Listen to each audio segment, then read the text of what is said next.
福晋，这大晚上的惊动了大家，真是不好意思。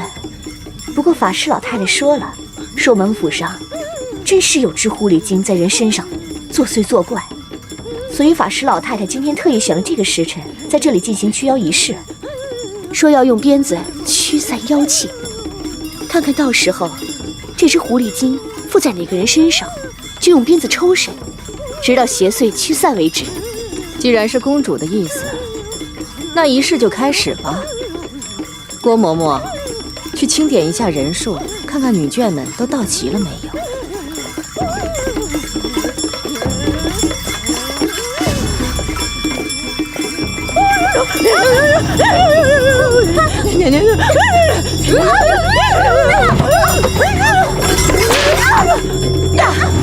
法师老太太说了，说这个狐狸精坐在她身上。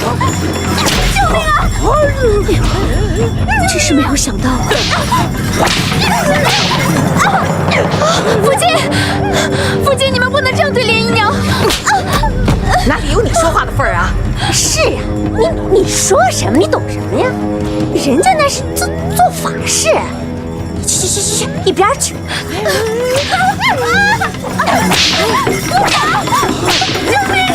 连城，你就忍一忍吧，不是为了别的，是为了驱妖。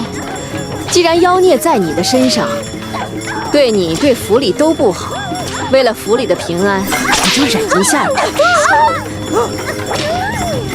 公主，驱除狐狸精，不要打伤了连城啊。好，我知道。打，用力打，用力抽它，越是用力，那狐狸精才逃不掉。你们有没有见过大爷？有没有见过大爷？大爷、二爷和老爷去军营了，还没回来呢。怎么偏偏这个时候不在呢？大爷啊，大爷，你要是再不回来，莲姨娘可就没命了。她一直被打，会被打死的。你说莲姨娘怎么了？江大爷，江大爷，莲姨娘现在在公主楼那边，一个法师老太太非说她是狐狸精变的，正用鞭子抽她呢。公主、福晋姨娘全部都在，可就没有一个人出来管一管。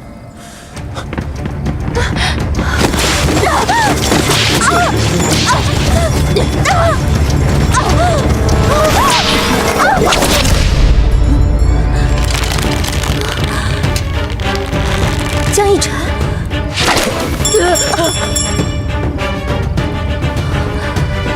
一群妇人竟敢在此妖言惑众！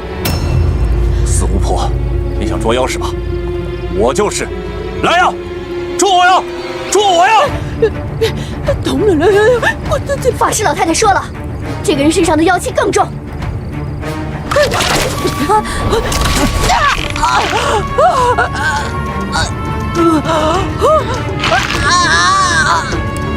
你竟敢打连城，我杀了你！建成，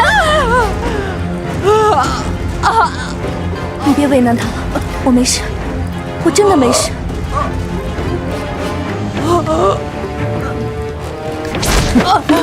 走，给我站住！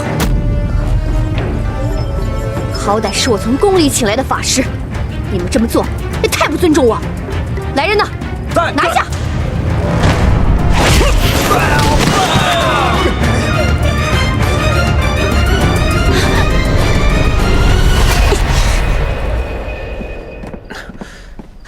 恒泰，你不在家，你都没有看到那个江逸晨可嚣张了，把家里弄得乱作一团，把我的法师还打伤了呢。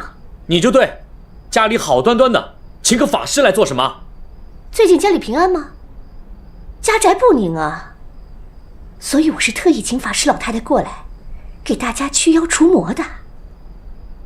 好吧，就算你不相信神，不相信鬼，这江逸晨现在在连城房间里守着，这是板上钉钉的事实，所以这两个人一定有私情。胡说八道！那你敢不敢跟我去他房间看一看？我才不像你那么不可理喻呢。我不可理喻，我觉得是你不敢吧？你敢说你从来没有怀疑过他们？你敢吗？如果你真的那么信任连城，你就跟我过去看看呀。我敢说，如果今天我说了瞎话，等我回来，我正式的位置就让给他。你敢吗？你自己说的话，你别忘了。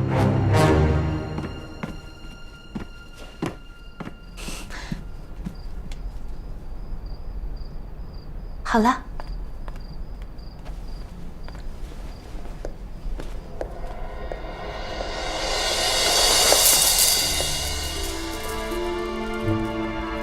连城，你还疼不疼了？啊，让我看看。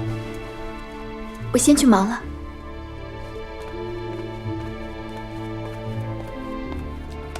我没事。今天要不是你，我就更惨了。刚才要不是你拦着我，我非得把几个恶婆娘都给宰了。你这样又何必呢？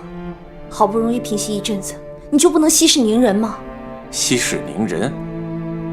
连城，你心里这么想，这个府里的其他人，他们可不这么想。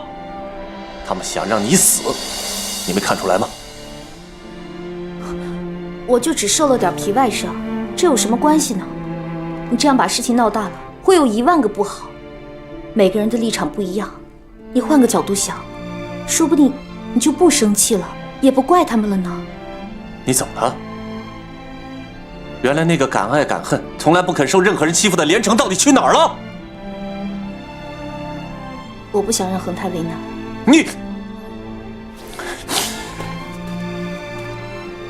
你处处都在为他想，可他有为你想过吗？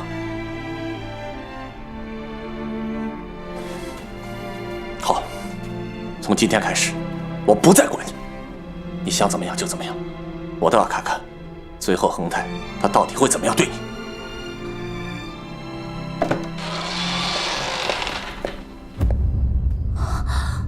江逸晨，大晚上的你在连姨娘的房间里干什么？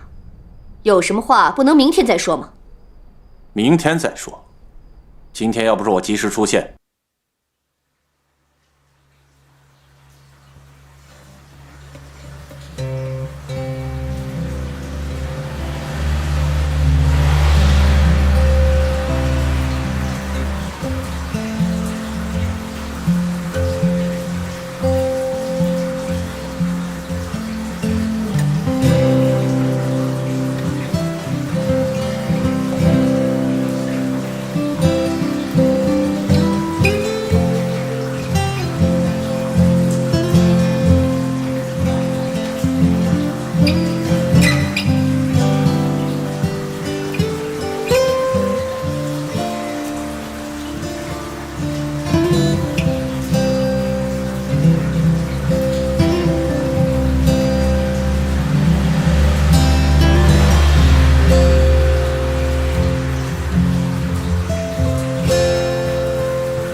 此人不能留。老爷对死去的姓羽心怀内疚，所以对江逸晨特别器重。要我说呀，他对恒大爷还不如对那个姓江的好呢。我有个机会，你看到他对连城的眼神了吗？那可不是一般人的眼神。如果我没有看错的话，只怕他对连城也动了情。是啊，我也觉得他们俩的关系很怪异。连城真是一个不懂事的孩子，我对他那么好，他却反过来要害我。再说他的存在，让公主和恒泰之间的感情产生了巨大的隔阂。如果他和江逸晨真有私情，那么我们可以把他们两个一并除去，这不是更好？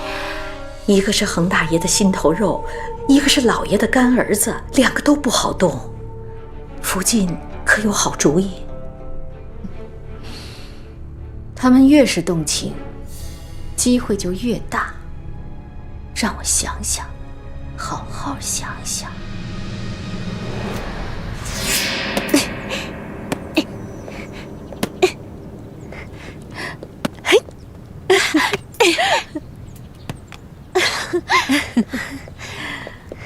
原来额娘也喜欢踢毽子，不如我们一起练一练吧。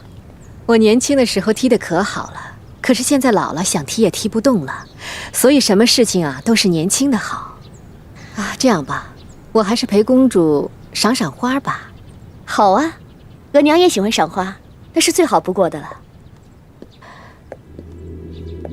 公主园子里的花虽好，可是不如我园子里的花茁壮。这我就不明白了。同是一个府里的花，同样的花种，用同样的水，上同样的肥。你看我这儿满园春色，姹紫嫣红，怎么就不及额娘屋后的花呢？公主一句满园春色说中了要点。满园春色虽然好看，可是雨露均沾，没有皇室的贵气，显不出一点好来。我喜欢一枝独秀，集万千宠爱于一身，那才是怎样的一番华丽光景。一枝独秀，一朵花孤零零的，有什么好看的？我年轻那会儿喜欢许多花，所以任凭野花齐放，虽然漂亮，却是平庸了一些。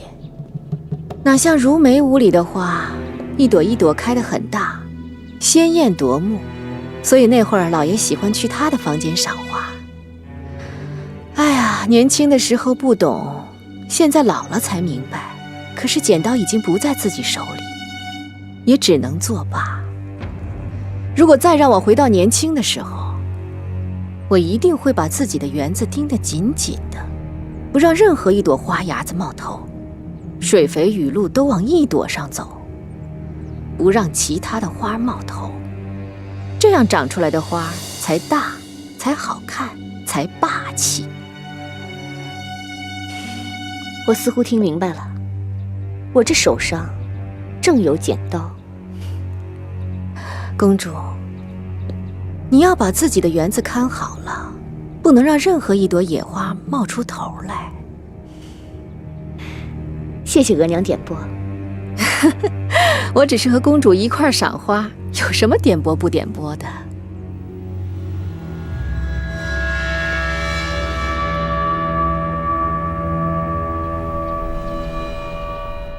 臣见过皇后娘娘。平身。谢皇后娘娘。恒泰，今日本宫召你来，可知所谓何事？回皇后娘娘的话，臣不知。也没什么大事，闲话一番。对了，前些天本宫读到一首诗，甚是有趣。说什么至近至远东西，至深至浅清晰，至高至明日月。最后的一句本宫忘了。恒泰，你文武双全，可记得吗？回皇后娘娘的话，这是唐朝李继兰的八至，最后一句是至亲至疏夫妻。这诗写得极好，前三句越是平淡，越显出最后一句的丰卵。自伏羲女娲结夫妻时，这人世间的夫妻多如恒河沙数，可真想把这夫妻过得和谐美满，却是万中也无一。这夫妻间既可以如胶似漆，视同生死，但也可以反目成仇，不共戴天。这中间的爱恨微妙，情缘浅深，本就难以言说，必得要曾经沧海，才可指点规范。可有时候勉强过的沧海，却发现韶华不在，恍如隔世了。原来是项庄舞剑，意在沛公。连皇后也开始过问我和邢代的事了，这可怎么办才好？千万莫要伤到了连城。其实夫妻间各有各的难做之处，但是百年修得共枕眠，能成为夫妻也是一种难得的缘分。更何况夫妻同心，家业盛兴，这也是关系到一个家族生存的根本，又岂是可以减慢对待之事？皇后娘娘所言极是，臣明白。你不明白。自从皇上将醒代和硕公主交付于你，你可曾有半日叫人省心？醒代屡屡进宫，都是以泪洗面，说你们夫妻不睦，你另有新欢。当然，这些小儿女事，本宫不欲多管。可醒代毕竟是个公主，你若想纳妾，本宫管不着你。可你若让醒代受了太多的委屈，本宫却是不依的。臣知罪，请皇后娘娘责罚。本宫没有要责罚你的意思，今日只是和你话话家常。起来吧。谢皇后娘娘。自古家事最难断，皇上也是管不过来的。这样吧，本宫倒是有个法子。既然那个叫连城的女子横在你们中间成了一个障碍，那么何不先把她拿掉？皇后娘娘，不关连城的事，都是臣的错，请皇后娘娘责罚臣。本宫又没说要把她怎么样，瞧你急的。从今日起，传连城入宫，陪本宫一段日子，一来可以教她些规矩，二来也可以让你们小夫妻俩好好相处段时间。什么时候你们小夫妻俩关系变得极好了，本宫就派人把她送回去，这岂不是两全其美？你也别怨本宫，本宫也是一片好心。醒代是皇上最疼爱的公主，如果你们两个长久的闹下去，有朝一日皇上震怒，又岂是你们富察一家可以担受的？作为一个男人，既要有情有爱，也得尽忠尽孝。恒泰，你是个聪明人，应该知道这其中的利害关系吧？臣明白，臣谨遵懿旨。孺子可教也。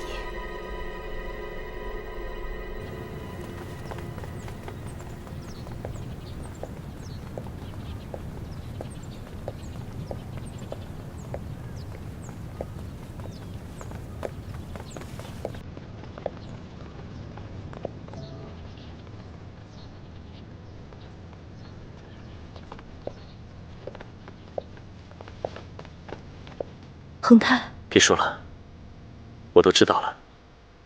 事情到了这个地步，就安心在宫里吧。放心，过不了多久，我就会接你出去的。你真的放心我在这儿吗？你不怕我会像小雪一样吗？不会的，这次是皇后娘娘钦点的你，而且和我有约。皇后娘娘圣明慈和，莫要多想了，只管进坤宁宫便是。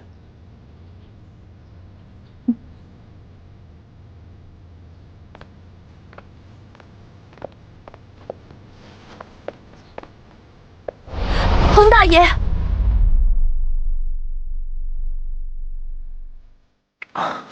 不管怎么样，我都要感谢你，感谢你对我所有的好。纵然是死去皇宫深似海，连城也会永远记得你对我的好，无论生死，一辈子都记得。恒大爷，让我对你道一声谢，只怕以后会没了机会。连城，你要记住，有我。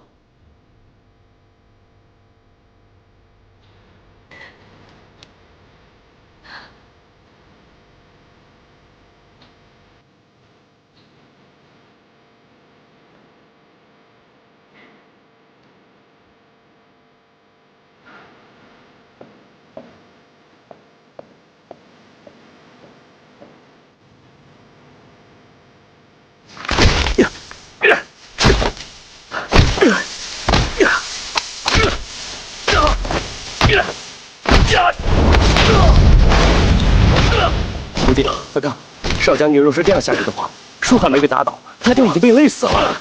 住手！恒泰，你在干什么？为了一个女人伤害自己，你这样做值得吗？额娘，孩儿心中现在烦乱至极。我知道皇宫是天底下最深最可怕的地方，连城入宫必然凶险万分。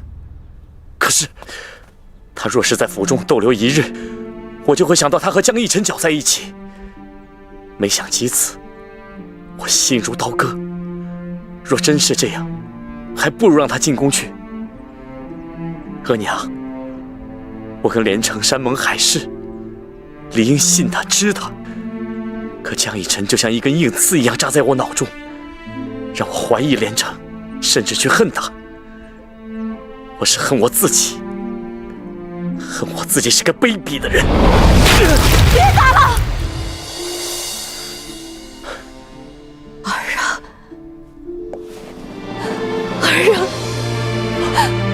别再打了！你每一拳打在树上，就像打在额娘的心里一样。你知道我的心有多痛苦？额娘10月怀胎，20年的养育，我所有的心思都在你的身上。如果你再这样疯癫下去，你就是要了额娘的命啊！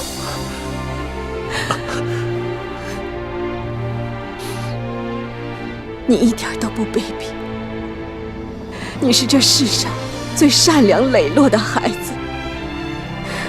你只是爱上了一个姑娘，你没有办法，进退两难，是吗？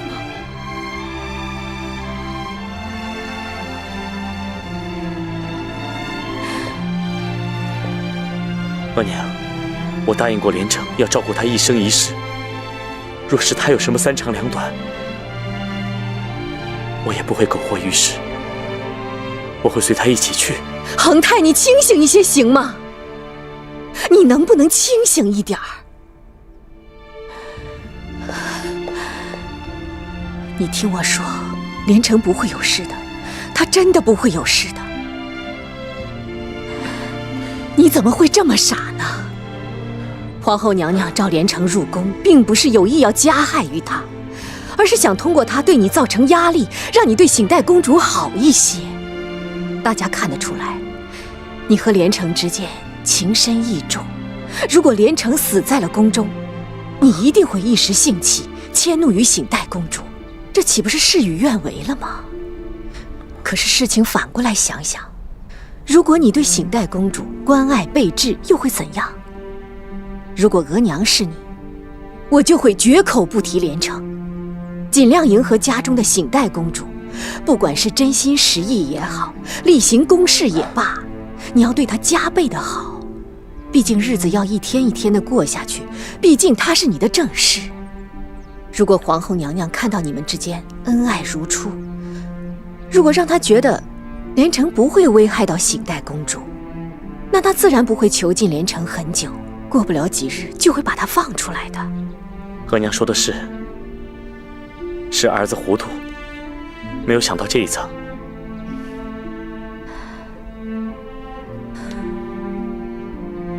以后你千万不要像今日这么癫狂。如果你继续癫狂下去，皇后娘娘就会觉得连城是一个危险，会把他看成眼中钉肉中刺。为了断了你的念想，她就会把连城……额娘不必说了，我知道怎么做了。忍得一时，谋得百世。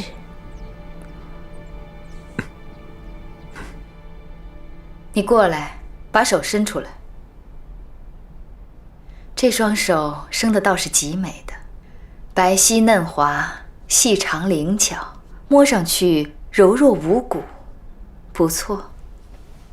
既然有这么一双好手，你肯定会梳头了。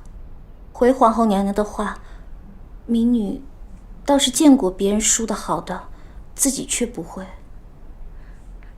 那女工刺绣总该会吧？回皇后娘娘的话，民女以前学过1、2，但却不是很精通。那磨磨胭脂、打打香篆，这些简单的活儿，你总应该会吧？回皇后娘娘的话，这些以前倒是见过，却从来都没碰过。亏你也是府里出来的，只不过是些日常家事，你这也不会，那也不会，那你到底能会些什么？我……既然什么也不会，也难怪你只会兴风作浪。皇后娘娘，我不是您说的那种人。连城虽然是出身青楼，不是公主，也不是千金小姐，可是我娘也把我当成宝贝一样的爱着养着。粗重的活不让我做，复杂的女工我也不用学，整日里我就会朋友，玩玩乐乐。旁人觉得我什么都不会，可我在我娘眼里，我什么都好。我会烧饭，会洗衣，会唱歌，我还在染坊里做过工。我善待朋友，也爱帮助别人，心眼儿也没那么笨。如果皇后娘娘以后需要我做什么，我学就是了。好一张利嘴！本宫不过说你一句，你却回本宫这么多句。像你这样的人，处处有理，是不是？那好，既然你有幸入的坤宁宫，本宫也不能让你白来一趟。秦香，是，带她去宫女房，让她好好学学咱们宫里的规矩。是。故曰敬顺之道，你们先停一下。之大礼也。这是新来的宋连城，从今日开始，你就跟着他们一起寄送各种女德文章。皇后娘娘既然把你交给了我，我自然要正本清源，标本兼治。你不是聪明好学吗？1日之内，你要把这3篇文章给我背熟，否则这宫里的板子可不是闹着玩的。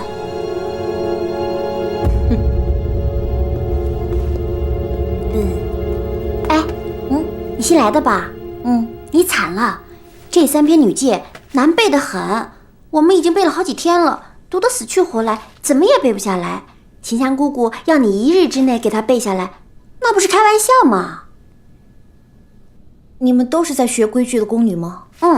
对啊，我们都是各个宫中犯事的小宫女，都是被罚到这儿来学规矩的。还愣着干嘛？赶紧坐下来吧，背得一段总能少挨点板子。就是呀。你们这样读来读去，个个都已经头昏眼花了。估计你们再读上100天，这个呀，你们都不一定能背下来。不过我倒是有一个办法，如果你们愿意跟我一起玩游戏的话，玩完这个游戏，我相信这一本你们全部都会背了。真的呀？这样才好呀！将以刚为德，又以柔为勇，男以强为贵，女以柔为美。然则修身莫若镜，必强莫若顺。故曰敬顺之道，妇人之大礼也。夫敬非他，持久之谓也。持久者，知之足也。太好了，终于记下来了。皇后娘娘到了还不行礼？参见皇后娘娘。起来吧。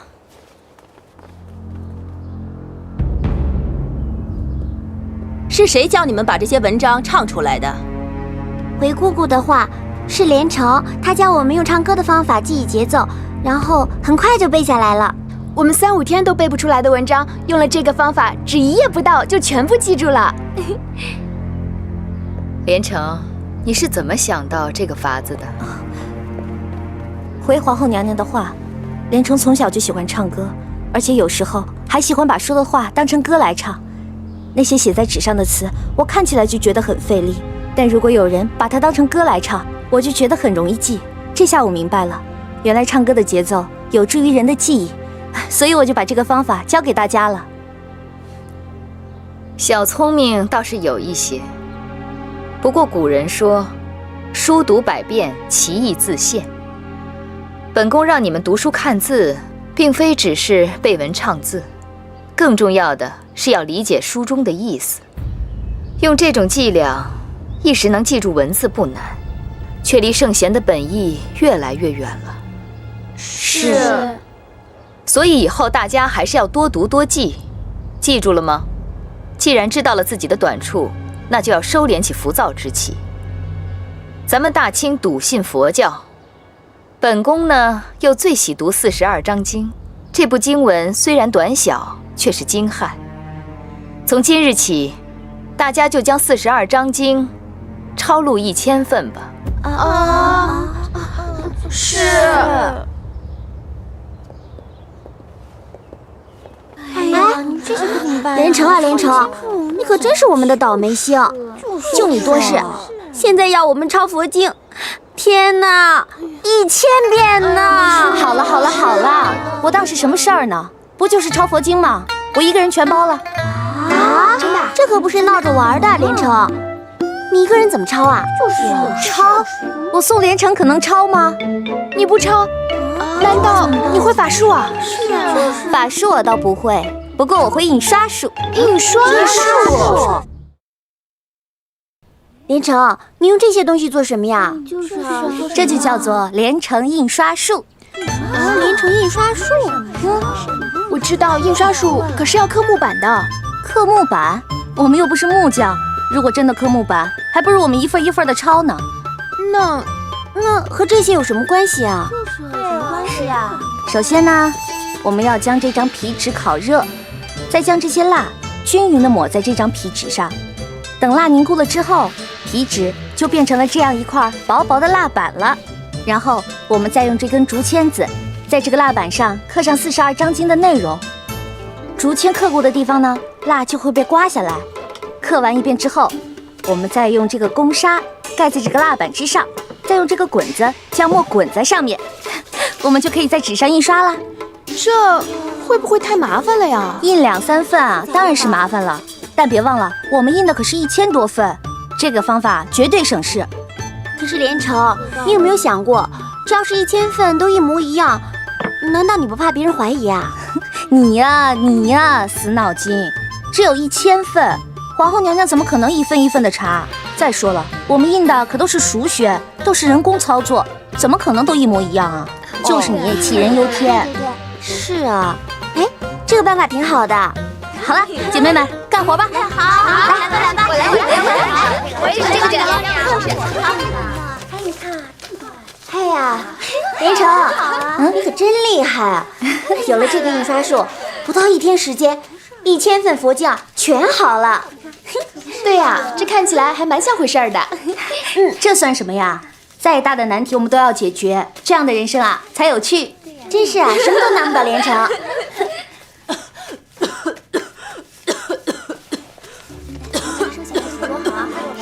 隔壁是谁在咳嗽啊？哦，是秦香姑姑。进来。秦香姑姑，你怎么咳得这么厉害啊？赶快去看太医啊！不成，太医是给娘娘格格们看病的，我们做宫女的不能看太医的。你快去吧，别管我。你要是不看太医，这样下去病会越来越重的。你别管，快去吧。咳得这么厉害，既然不能看太医，那我留下来照顾你好了。你等着啊。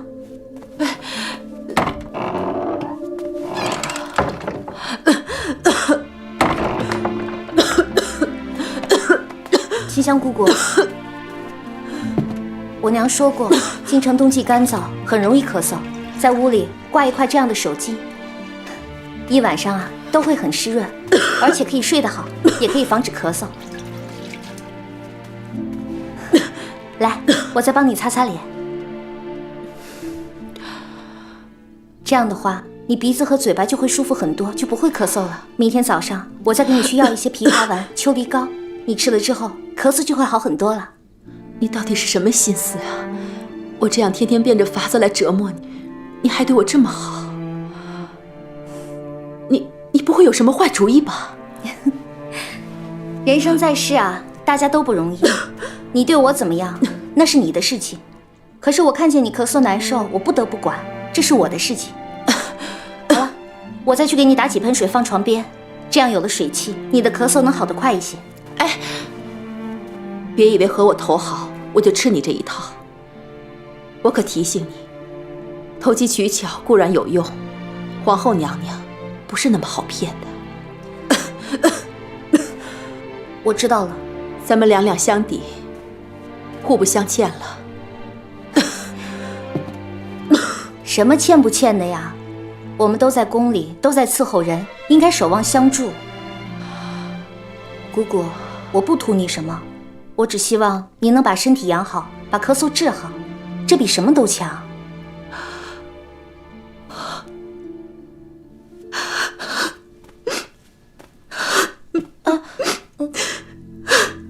你怎么哭了？刚说咱们互不相欠，姑姑你这样哭可就没有道理了。没什么，我只是想起了我失散多年的儿子。如果长到今天，也该和你一般大小了。如果我现在生病在身，他能在我身边服侍我，那该有多好啊！说这些，又有什么意思呢？你的儿子？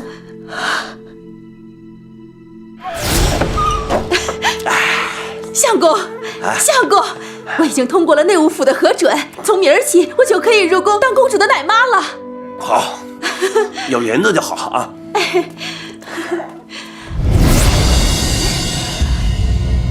孩子呢？孩子去哪儿了？你都要进宫了，还有孩子干什么啊？不怕累赘？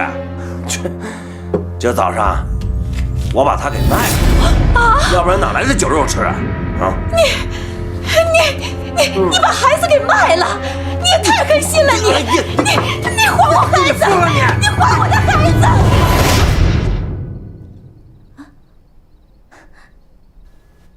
秦香姑姑，秦香姑姑，哎呦，您吓死我了，这样都能睡着啊？你刚才说你儿子怎么着来着？没什么，没什么。你给我记住，皇后是个极其精明的人，你想用印刷佛经来蒙蔽皇后，她是不会被你糊弄的，知道吗？我知道了，我会照顾好自己的。那我去打水了。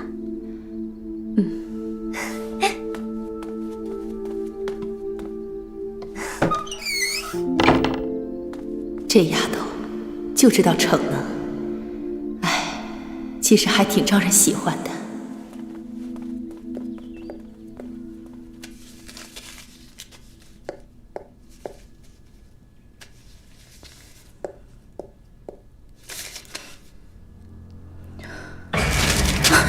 投机取巧，弄虚作假，连抄佛经这种事情，你都敢如此不恭敬，可见绝非善良。连城，你还有何话可说？连城无话可说。连城无话可说。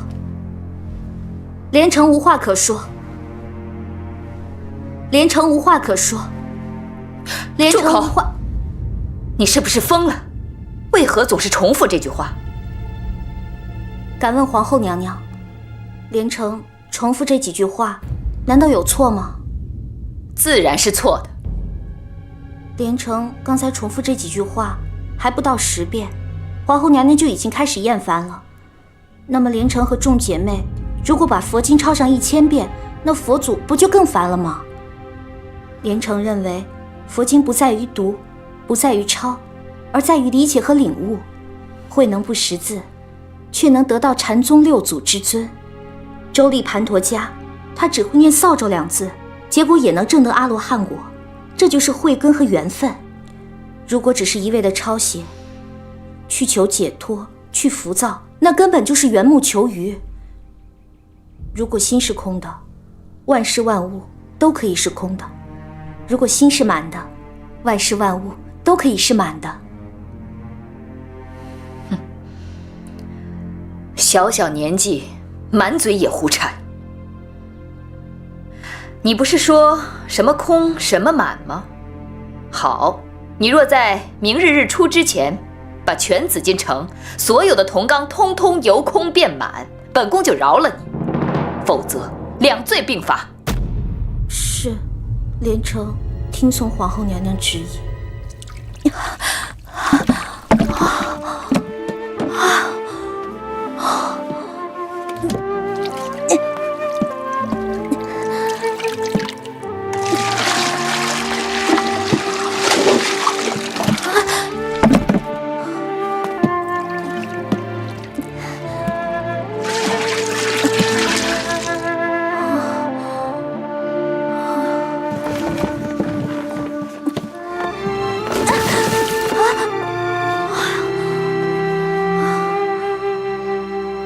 这样挑下去，只怕累死，也未必挑得完这么多缸水啊。额娘这边请。您瞧，这满园的花我全下了一遍手，这效果如何？还得请您再过来品评一下。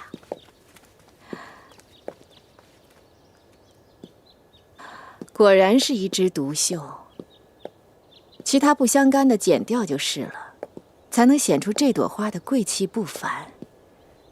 就算是不懂得欣赏的人，也只能看这一朵，因为只此一朵。按照您的法子做，看起来果然是利索了很多。公主，恒泰最近对你恩爱如何？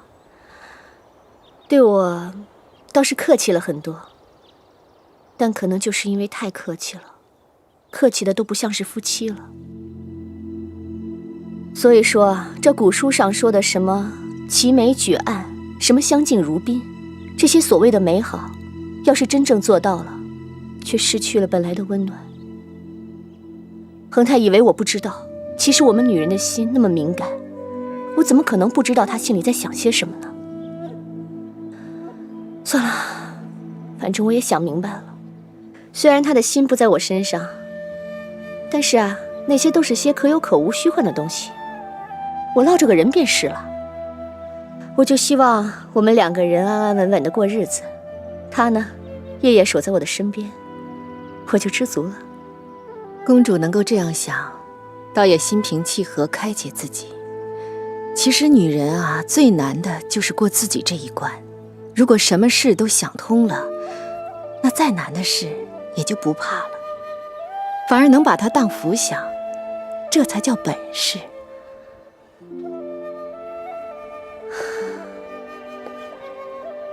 我是多么希望这日子就这么一天一天的过下去，然后我和恒泰慢慢的变老，彼此提携，终生相伴。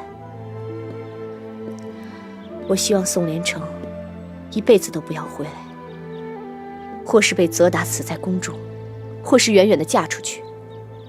只要他不跟我抢恒泰，我就会很高兴。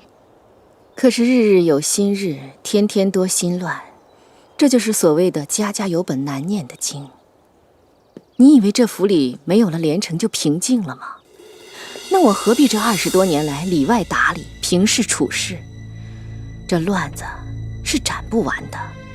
就拿富察府来说吧，表面上看着祥和平静，可是暗地里是暗流涌动，一不小心就会有人被卷进去，万劫不复。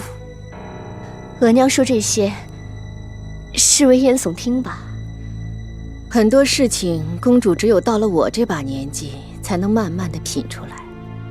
公主虽然是金枝玉叶，但毕竟年轻，很多事情还看不太明白。比如呢？我们先不说连城，就拿最近的那个江逸尘来说吧，谁知道他葫芦里卖的是什么药？谁知道他是不是冲着恒泰来的？要是冲着恒泰来的，就是冲着公主你来的。才好的一片天，眼看就要变天了。花开的再好有什么用？风霜太大，一样熬不住。所以要居安思危。我这个当额娘的怎能不为你们考虑？可是有时候有心未必有力，要在你心里不踏实的时候，就要靠你自己了。这也是我成天给你唠唠叨叨的本意，也算是婆婆对媳妇的一些传授。这一代代都是这么过来的，公主你知道否？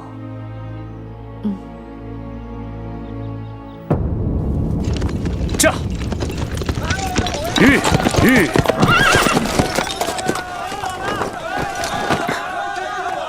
少将军，哦，怎么样？有连城的消息吗？没有。不过你可以放心，我已经差人去打听了，而且还派了宫里的李太监，拿了不少银子去打理那些管事儿的，还得些日子才能知道的。您就放心吧。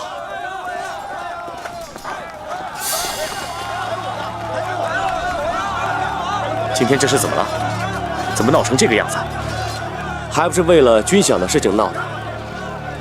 最近朝廷的军饷到得不齐，而且饷银又少，军士们都特别的不高兴，所以经常聚在一起，讨论如何让朝廷多派些饷银下来。简直是胡闹！军中的饷银什么时候发放多少都是有规定的，怎么能凭他们几句牢骚话就改了？简直是扰乱军心。都有啊！来，给都有。不行，找个人来问问。这。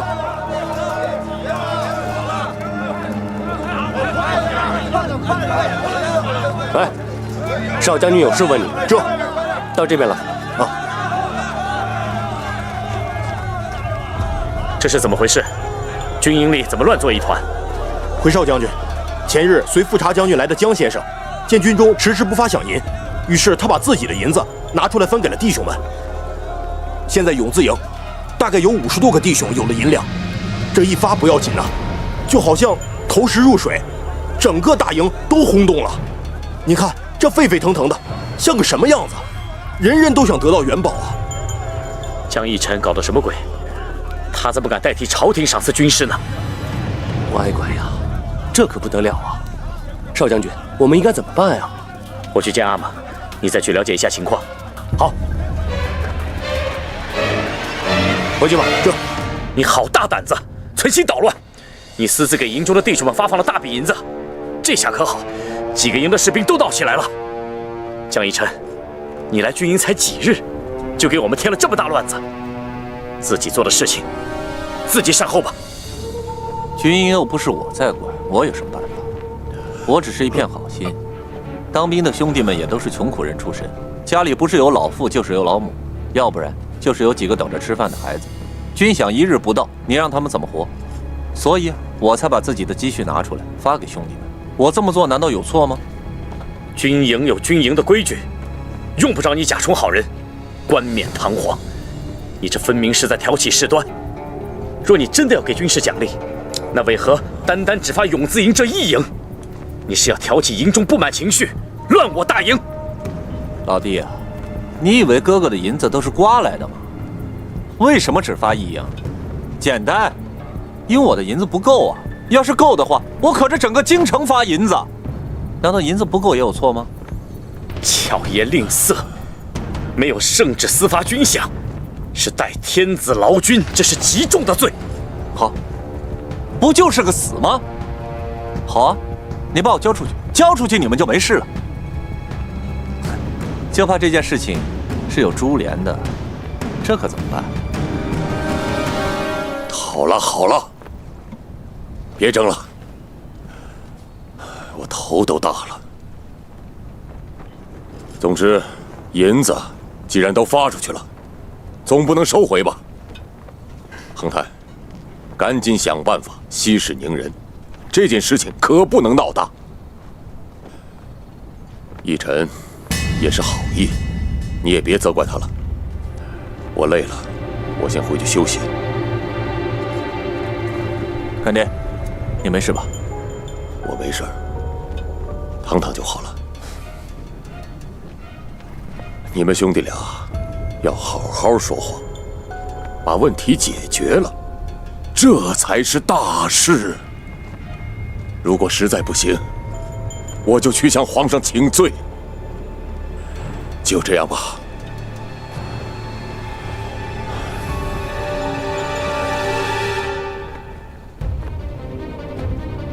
你是故意的吧？你的目的就是要把将军府和大营搅乱了。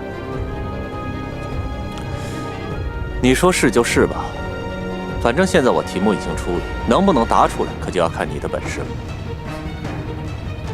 丰泰，你不是挺厉害的吗？这种小题应该不会难到你吧？抓紧点，时间不多了。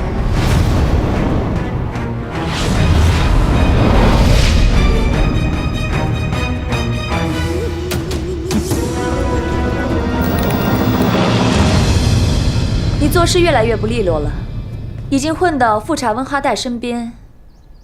要报仇，一刀了结就算了，不动手你就好好的做他的干儿子，图他的荣华富贵。可是你这一次拿自己的钱代发军饷，这是意图谋反的大罪。皇上可能不怕官员贪污，可是有人笼络军队，他怎么能饶过呢？万一查下来，富察家固然要倒霉，可是你也逃不掉。这样损人不利己，有什么意义呢？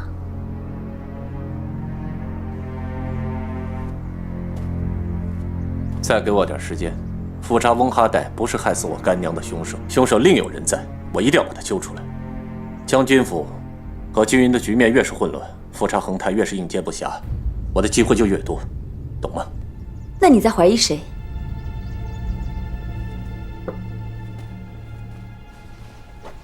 将军福晋纳兰映月，他可是个极其狡猾的对手。其实之前连城对我有过各种明示暗示，只是我没有证据。可现如今，富察翁哈代对我干娘心怀愧疚，对我百般迁就，我想逼他动手，让他手刃了这个女人，替我干娘报仇。他解决了一个，我再解决掉他跟他的儿子，这样岂不是天衣无缝？哼，可惜我这个局外人看到的，不仅仅是一个好汉为他干娘报仇，恰恰是另外一个情景。你看到了什么？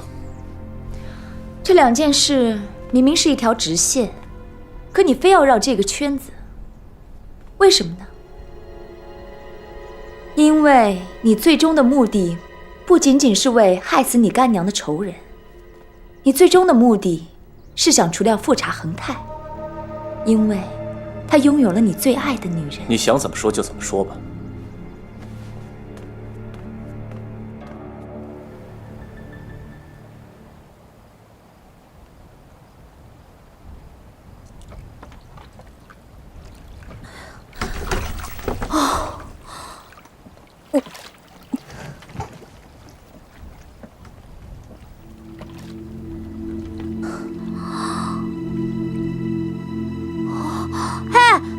老人家，你怎么敢坐在那么高的屋顶上啊？那可坐不得，你快下来，别摔着呀！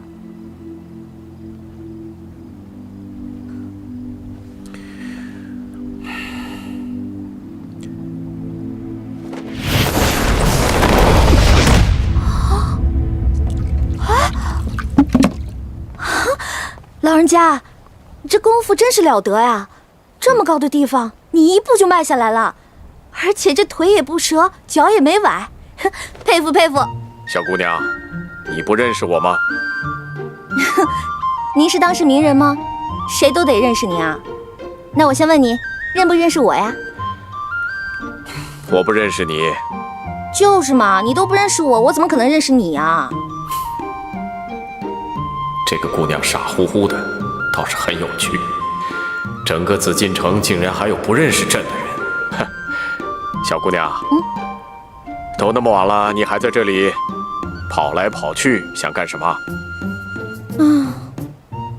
我是皇后娘娘的宫女，今天皇后娘娘大发慈悲，她竟然让我把这宫里的这108口大铜缸全部都灌满水，所以我到现在还在干活。你犯了什么错了？皇后娘娘要这样惩罚你啊？皇后娘娘要我们几个宫女把42章经抄1000遍，我就灵机一动，想出了印刷佛经的主意，只用了1天1夜的时间，印出了1000份的佛经。结果皇后娘娘知道了之后大怒，就罚我来挑水。小聪明倒是有一点，不过投机取巧是不可取的。既然你连自己的事情都干不完，刚才为何还要管我的闲事啊？江湖侠义道，刚才啊又是人命关天的大事，你坐在那么危险的地方，我当然要管一管了。现在看来你已经很安全了，那我去挑水了。这个小姑娘可爱有趣，更难得的是不认识朕，跟她聊聊也好。哎，你等等，你别走啊！既然你叫我下来，你就好人做到底，陪我聊一会儿再走吧。老人家，刚才是你人命关天，现在啊是我人命关天。如果明天太阳出来之前我没有把这些缸灌满，我死定了。哎呀，你先别急嘛，你先陪我聊会儿天儿，我还有事情想问问你。我们聊完以后，我老人家陪你挑水，我们2个一起挑，很快就可以挑满了。老人家，我还有89口这样的铜缸没有灌满水，就你一个人帮忙，这可能吗？我会一门法术，叫五鬼搬运法。一会儿我念起咒语，那些水缸自然就被装满了。真的吗？不管是真的还是假的，反正你都要相信我，因为按照你的速度，根本不可能完成。说的也有道理，那我就暂且信你一次。年轻人当随机应变呐。那你想和我聊什么呢？你有没有喜欢过一个人？有。那你怎么判断那个人是否真的喜欢你？他如果喜欢我，他就会爱我，懂我，宠我。无论我再任性，再无理取闹，他都还会高兴地护着我，守着我。否则，他就是不喜欢我。太肤浅了，哪有那么简单啊？哎呀，光问也没有意思。你下来陪我坐坐，我给你讲个故事。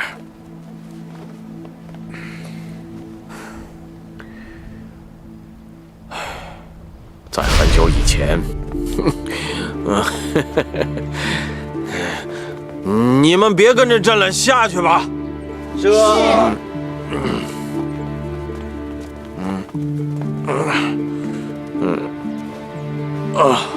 你们看那花，真好看。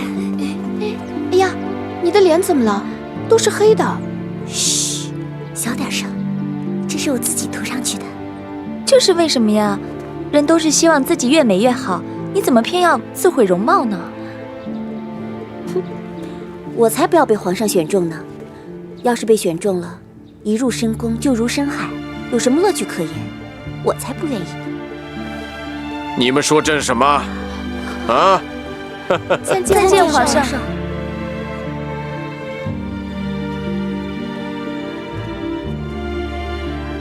先起来吧。是。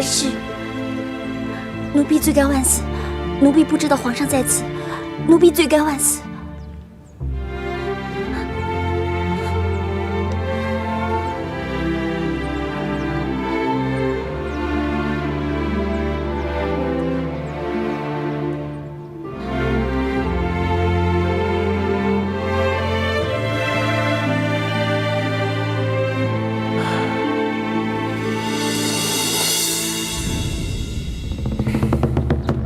先回去吧。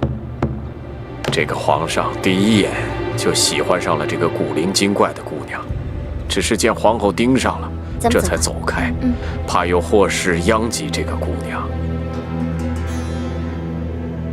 皇上，这些都是候选的秀女，您瞧瞧，喜欢哪几个？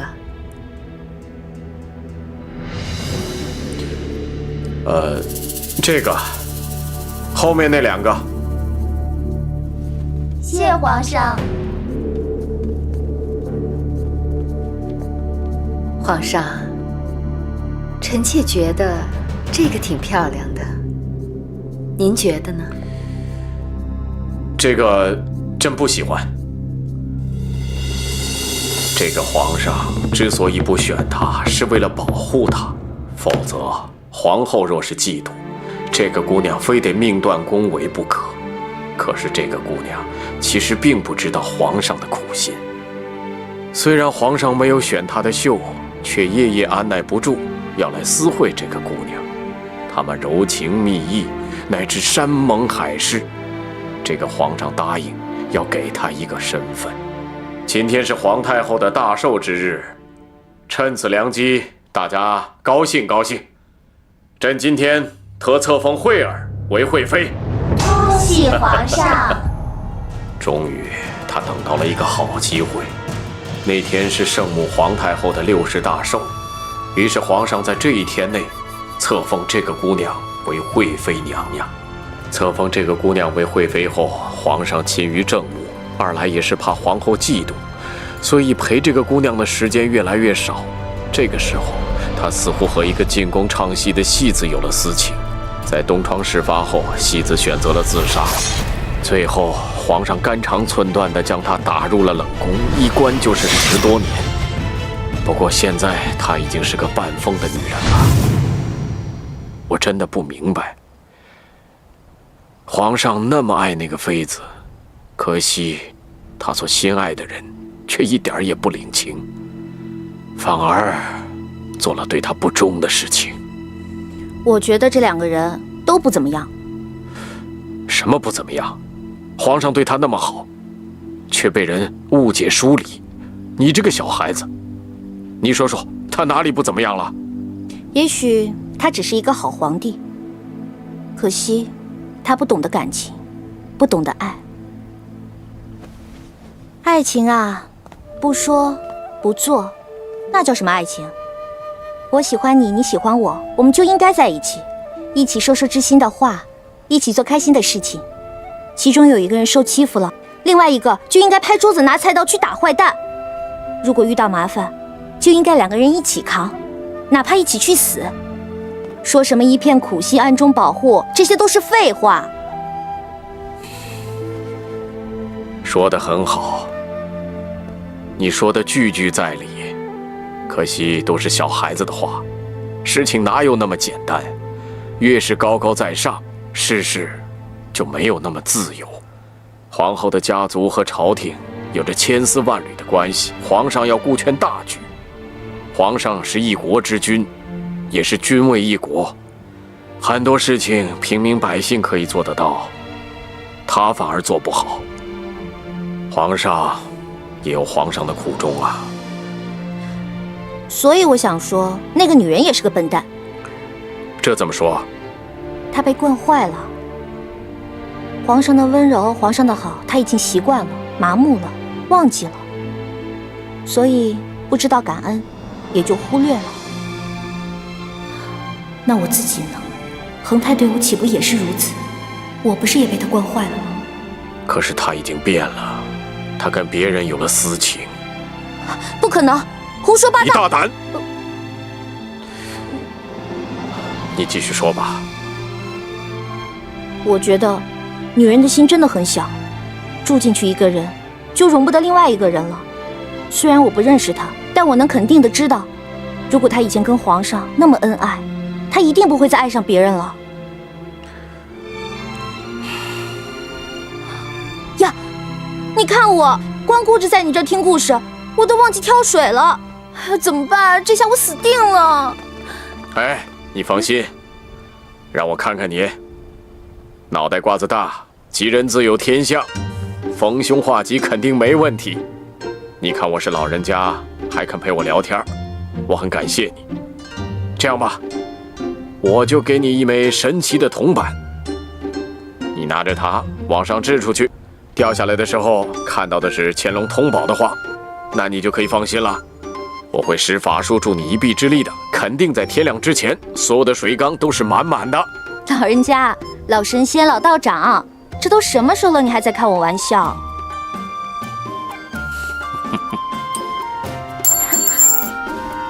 哎，真的是乾隆通宝哎！哎，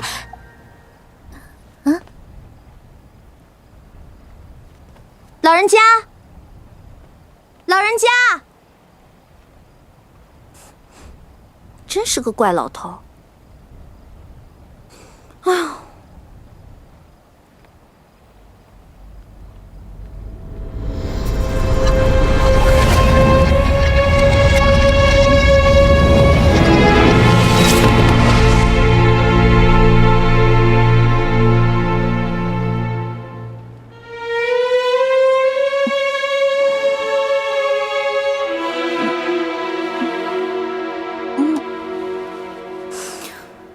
我怎么会在这里啊？哎，晚上那个老人家呢？哎，糟了，铜缸！哎，老人家说过会帮我的，满了。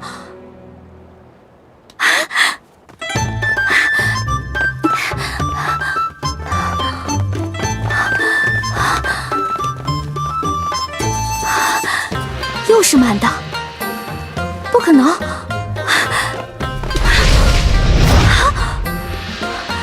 那个老人家没有骗我，他真的会法术。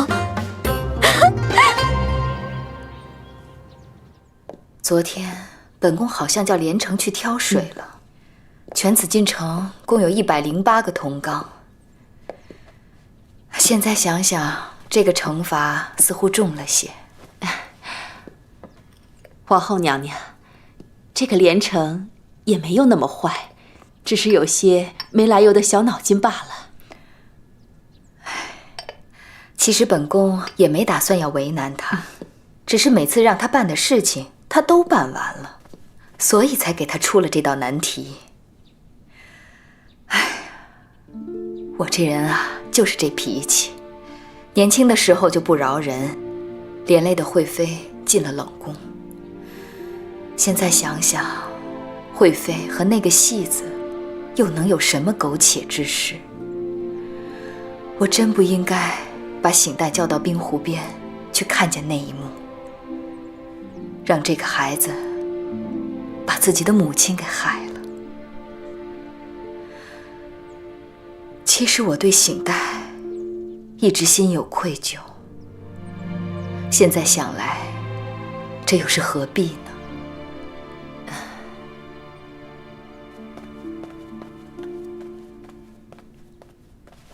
连城给皇后娘娘请安。起来吧。怎么样，这一夜都没睡吧？水挑好了吗？回皇后娘娘的话，连城昨天晚上睡觉了，不过这108口铜缸也已经装满了。真的？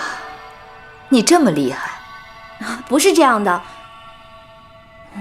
连城昨天晚上遇到一个老人家，这个老人家他是会法术的神仙，他用法术帮我把这108口铜缸全都装满了。如果是我自己挑的话，估计要挑1个多月呢。皇上驾到！啊，来，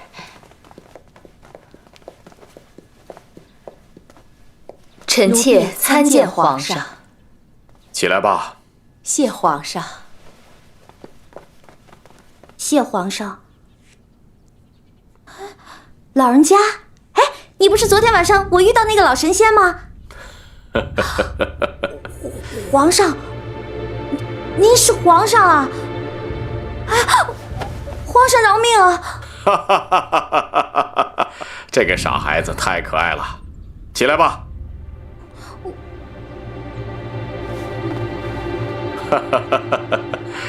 皇后啊，这个孩子很有趣，很对朕的胃口，朕想问你借他用一用，不知皇后肯不肯呢？既然皇上都发话了，臣妾自当从命。哎呀，朕想了一夜，有一个事情，朕想让你去做。连城听从皇上吩咐。朕昨晚跟你讲的故事，其实就是朕自己的故事。如今惠妃已经出了冷宫，唉，真的不知道如何处理这件事情为好。这件事情看起来简单，其实中间有颇多不便之处。总之，连城你一定要记住，这件事情既不能让朕丢颜面，又不能让惠妃感到不舒服。朕这次给你这样一个难题，你一定要好好处理啊。如果你处理好的话，朕自有赏赐。真的？这可是皇上说好的啊。请问皇上，现在惠妃住在哪儿？藕香水榭。这个我在行，包在我身上了。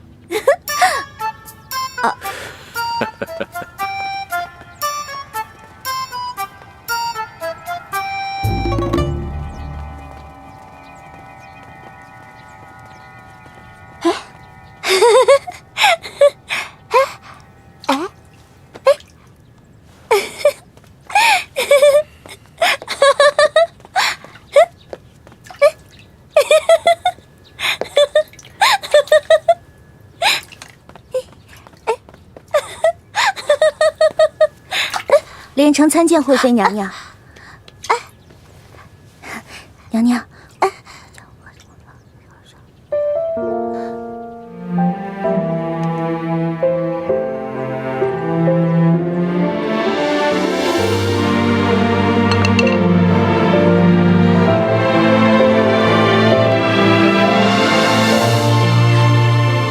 皇上，惠妃娘娘说她有话跟你讲。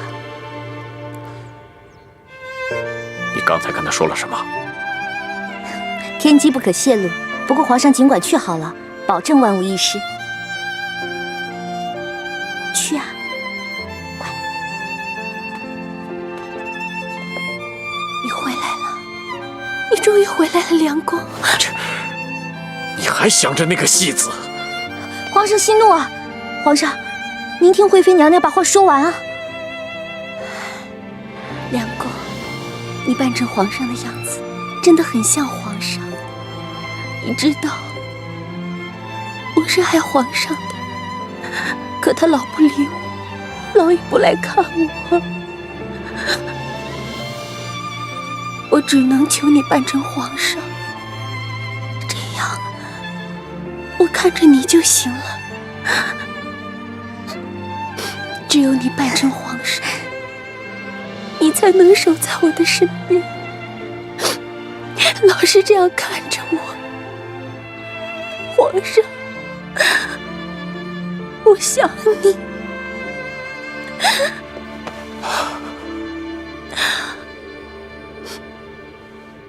我真的好想你。